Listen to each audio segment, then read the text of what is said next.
வணக்கம் நண்பர்களே. மைவி த்ரீ ஆர்ட்ஸ் பேஸ்ட். இந்த பேஸ்ட் பார்த்தீங்கன்னா இப்போ இங்கே லோக்கலில் வந்து கிடைக்கல. வெளியூரில் ஒருத்தர் ஸ்டாக் வச்சுருந்துருக்காரு. அவர்கிட்ட தான் வந்து இதை வாங்கி கொடுத்துருக்காங்க.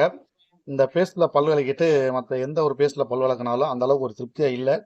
இது ரொம்ப ரிஸ்க் எடுத்து எங்கேயாவது வாங்கி கொடுங்க அப்படின்னு சொல்லி காசு கொடுத்து கேட்டிருந்தேன். 2 கேட்டிருந்தேன். 2 கிடைக்கும் இருந்தாங்க. அவங்க சொந்தத்தில் யாரோ ஒருத்தர் ஒன்று வாங்கி தரான். அதனால் ஒன்று மட்டும் கொடுத்துருக்காரு. இது தீர்றதுக்குள்ளே இன்னொன்று வாங்கி தரேன் அப்படின்னு சொல்லியிருக்காரு. நிறையா பேர் வந்து இது பழசு அப்படின்ற மாதிரிலாம் சொல்லுவீங்க. இல்லை இது புதுசு தான். இது வந்து இன்னைக்கு டேட்டுன்னு பார்த்தீங்கன்னா 12/11/2024 இன்னைக்கு டேட்டில் தான் வந்து ரெக்கார்ட் பண்ணிட்டு இருக்கேன். இப்போ இதை நம்ம எடுத்து பார்த்துடலாம். பார்த்தீங்கன்னா தெரியும் 200 கிராம் வெயிட்டு. ஓப்பன் பண்ணி பார்த்துடலாம். பார்த்தீங்கன்னா தெரியும் ஃப்ரெஷ்ஷாக இருக்குது. New package.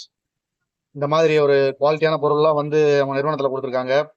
நம்ம கால நேரம் தான் சொல்லணும். இப்போதைக்கு வந்து யாரும் வந்து அப்ளிகேஷன் யூஸ் பண்ண முடியாத ஒரு சூழ்நிலையும், இந்த மாதிரியான பொருள் கிடைக்காத ஒரு சூழ்நிலை இருக்குது.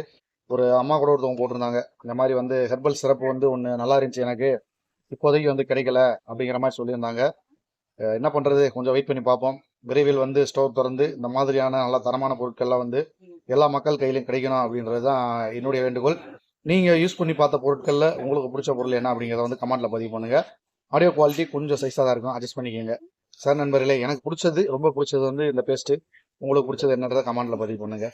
இன்னும் நிறைய பேருக்கு நிறைய பொருட்கள் பிடிச்சிருக்கும். நிறைய விஷயங்கள் வந்து அதை பயன்படுத்தி நல்லது நடந்திருக்கும். அதெல்லாம் வந்து கமெண்ட்டில் பதிவு பண்ணுங்க நண்பர்களே. சரி, மீண்டும் வேற ஒரு நல்ல ஒரு பதிவில் உங்களை சந்திக்கிறேன். மெய்ப்பொருள் காண்பது அறிவு. வாழ்க வளமுடன்.